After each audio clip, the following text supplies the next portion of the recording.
My wife is a traveler from another dimension. She's forbidden from forming emotional attachments with people in these smaller worlds. But she fell for me at first sight. Every time her heart fluttered for me, it was followed by the soul-tearing agony of her world's punishment. She had already endured that torture 99 times for my sake. Then, I was kidnapped and taken into cartel territory, where I was beaten and tortured daily. On the verge of breaking, I remembered the secret method Jocelyn had taught me to contact her across dimensions. But when I connected, I overheard a conversation between Jocelyn and her mentor from her own world. Jocelyn, how could you personally contact that organization and have them take Silas? Isn't he the love of your life? My wife's voice was as cold as steel. That ordeal was originally meant for the supporting character, Julian. To save him, I had no other choice. Silas is the protagonist of this world. He's protected by this world's destiny. Nothing can truly happen to him. Once this mission is complete, I can stay in this dimension forever. I'll make it up to him then. My heart shattered. As the brutes closed in on me again, I gave up the will to fight. Tisk, tisk, this one's bones are tough. Another woman's voice, dripping with sarcasm, echoed in the dank room. A searing pain shot up my left leg. The agony was so intense that a pained grunt finally escaped my lips. Oh? Decided to make a sound, have we? The first woman seemed to find this amusing.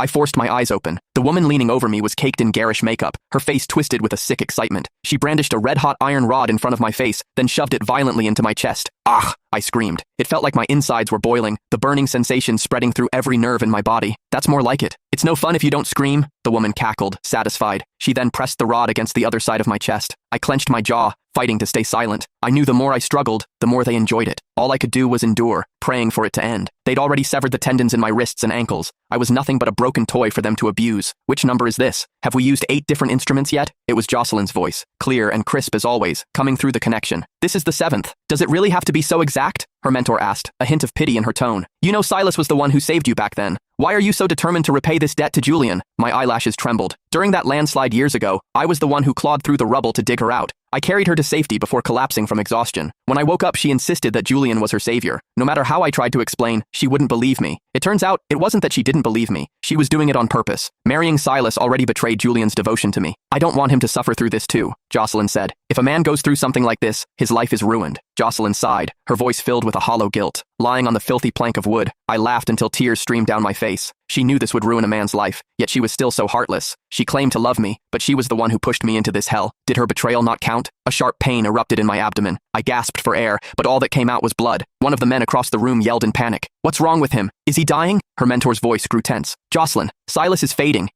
Don't tell me the details. Jocelyn cut her off, her voice strained with pain. It'll hurt too much. Okay, next. Let's destroy his ability to be a man. What? Her mentor exclaimed. Don't you want children? I thought you loved kids. I'll love Silas even if he can't have children. Even if we have a sexless marriage. It has to be exactly the same. Otherwise, the events of the book will happen to Julian instead. Jocelyn's tone was unwavering, but to me, it sounded like the devil's whisper.